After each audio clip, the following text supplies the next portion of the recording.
Alhamdulillahilladzi arsala rasulahu bil huda wa dinil haqq liyudhhirahu 'ala dini kullih walau karihal musyrikun. Asyhadu an la ilaha illallah wahdahu la syarika lah syahadatan tawassalna ila jannatin na'im. Wa asyhadu anna sayyidana wa nabiyyana Muhammadan 'abduhu wa rasuluh sayyidul awwalin wal akhirin. Allahumma shalli wa sallim ala sayyidina Muhammad wa ala alihi wa ashabihi ajma'in. Amma ba'du fa ya ibadallah, usikum wa nafsi bi taqwallah wattaqullah innallaha khabirum bima ta'malun. Ma'asyiral muslimin, jamaah salat Jumat, hadanallah wa iyyakum ajma'in wa rahimakumullah. Tentunya lagi-lagi kita selaku hamba Allah yang beriman senantiasa untuk selalu bersyukur kepada Allah Subhanahu wa taala. Dan juga mari kita tingkatkan iman dan takwa kita dalam artian selalu berusaha menjalankan apa yang diperintah Allah dan juga berusaha menjauhi apa yang dilarangnya. Mudah-mudahan dengan kita senantiasa pandai bersyukur, meningkatkan iman dan takwa kita, niscaya Allah Subhanahu wa taala akan menggolongkan kita semua menjadi hambanya yang bahagia di dunia, lebih-lebih bahagia di akhirat kelak. Amin ya rabbal alamin. Ma'asyiral muslimin, jamaah salat Jumat rahimakumullah. Tema khutbah kita pada kesempatan kali ini adalah peran pemuda di hari Sumpah Pemuda untuk kepentingan bangsa negara Kesatuan Republik Indonesia. Perlu kita ketahui bersama bahwa Allah Subhanahu wa taala telah menganugerahkan kepada kita sebagai manusia yaitu sesuatu yang berharga, bernilai tinggi, yang dapat menghantarkan manusia mencapai kemuliaan melebihi makhluk yang lainnya. Anugerah tersebut tak lain adalah akal pikiran. Tanpa akal pikiran manusia hanyalah sosok makhluk yang tak lebih dari seekor hewan. Ia tak berbeda dengan kambing, kerbau, sapi, dan hewan-hewan lainnya. Maka yang membedakan adalah yaitu berada pada akal pikiran yang menghantarkan manusia menjadi mulia di sisi Allah Subhanahu wa taala. Allah dalam Al-Qur'an surah Tin ayat 4. Laqad khalaqnal insana fi ahsani taqwim. Sesungguhnya kami telah menciptakan manusia dalam bentuk yang sebaik-baiknya. Ma'asyiral muslimin, jamaah salat Jumat rahimakumullah. Allah memberi anugerah berupa akal kepada manusia untuk mengangkat derajat manusia itu sendiri.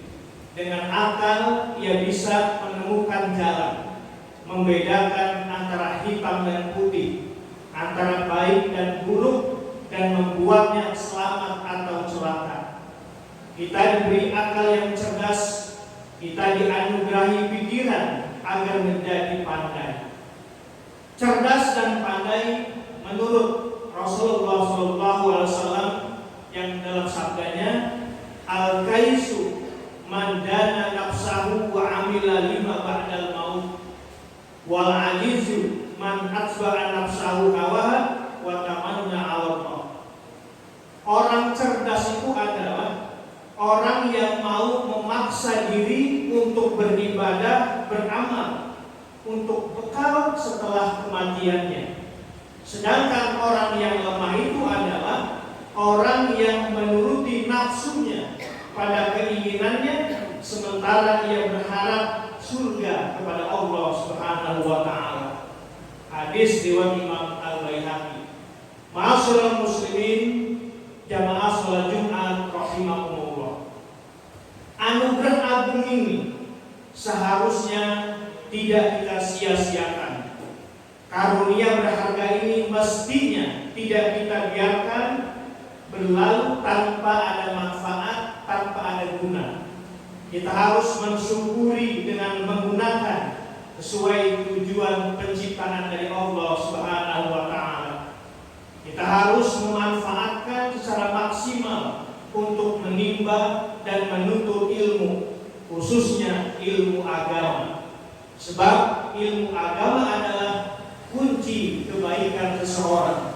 Rasulullah SAW bersabda, "May yuridillahu bihi khairan yufaqihu fid-din." Barang siapa yang Allah menghendaki kebaikan baginya, niscaya Allah akan memintarkan dalam urusan agamanya. Ma'asyiral muslimin, jamaah salat Jumat rahimakumullah. Usia muda, usia remaja adalah usia yang sangat produktif untuk menuntut ilmu. Tubuh yang masih bugar, akal pikiran yang masih tajam harus terus diasah selagi kesempatan masih terbuka lebar. Tantangan zaman yang akan dihadapi kelak tentunya lebih berat daripada masa sekarang. Generasi muda sekarang harus bersiap menjadi generasi yang tangguh, menatap gelombang badai yang siap menghantamnya. Generasi muda muslim zaman sekarang harus menjadi pemimpin masa depan, karena masa depan agama dan bangsa tergenggam di tangannya, terpikul di atas pundak generasi muda. Maka selagi pintu masih terbuka lebar, tuntutlah ilmu sebanyak mungkin, tapi bukan hanya dicari dan disimpan. Setelah didapatkan, setelah diperoleh, ilmu juga harus diamalkan semaksimal mungkin. Allah Subhanahu wa Ta'ala akan membuka pengetahuan baru tentang hal-hal yang belum diketahuinya. Rasulullah bersabda, "Man amila bima alima warasahullahu ilma ma lam ya'lam."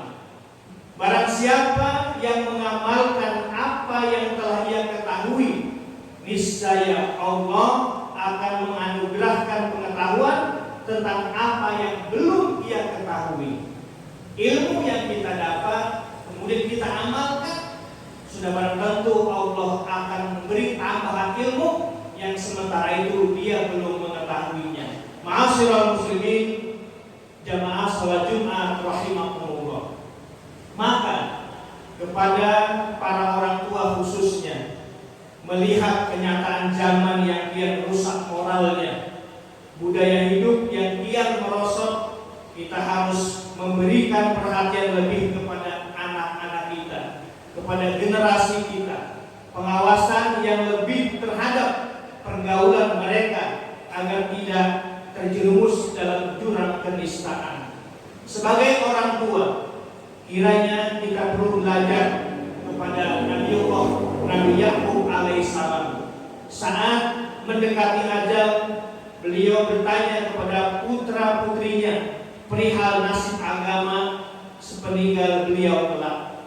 Akankah mereka memegang teguh agama yang mereka selama ini diajarkannya, atau mereka akan kembali mengulangi kesesatan? Yang mana dalam Al-Quran diabadikan dalam surah Al-Baqarah 133 yang artinya, adakah kalian hadir ketika Nabi Yakub kedatangan tanda-tanda maut, ketika ia berkata kepada anak-anaknya, apa yang kalian sembah sepeninggalanku? Mereka menjawab, kami akan menyembah Tuhanmu dan Tuhan nenek moyangmu Nabi Ibrahim, Ismail dan Ishak, yaitu Tuhan yang Maha Esa, dan kami tunduk patuh kepadanya. Ma'asyiral muslimin, jamaah yang saya muliakan, artinya agama leluhur kita adalah agama Islam. Ini perlu kita catat, agama leluhur kita adalah agama Islam, agama tauhid. Ma'asyiral muslimin, jamaah salat Jumat rahimakumullah. Dari kisah itu kita tahu bahwa perhatian terpenting orang tua kepada anaknya adalah pada masalah agama dan keselamatan moral putra-putrinya. Bukan hanya nasib kehidupan duniawi saja, melainkan ilmu dan adab sebagai bekal dalam menjalani hidup yang penuh rintangan dan tantangan. Warisan harta benda cenderung membuat anak-anak kita tidak rukun karena merebutkannya jika mereka tidak dibekali dengan ilmu agama dan adab. Sedangkan warisan ilmu akan menunjukkannya menjadi generasi yang bermoral, berbudi luhur, sebagaimana Rasulullah juga tidak meninggalkan harta benda warisan untuk keluarga dan umatnya. Beliau meninggalkan dua perkara yang akan menjadi penuntun umat sepanjang masa, menunjukkan mereka pada jalan kebahagiaan dunia dan akhirat. Dua perkara itu adalah Al-Quran dan Sunnah dari Rasulullah Sallallahu Alaihi Wasallam. Ma'asyiral muslimin, jamaah salat Jumat rahimakumullah.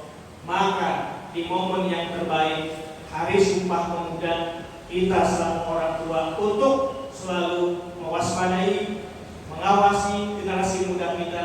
Mudah-mudahan generasi muda kita menjadi berakhlak yang mulia, berilmu agama yang sangat banyak, penuh pengetahuannya, dan juga selalu diberikan bimbingan keselamatan oleh Allah Subhanahu wa Ta'ala.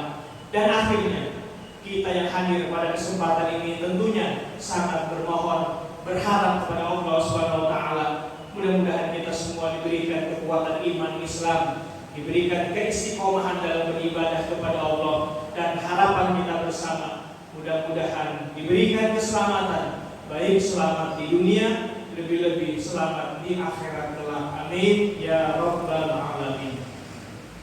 Barakallahu lakum fil Qur'anil azim wa nafa'ani wa iyyakum bima fihi minal ayati wa dzikril hakim.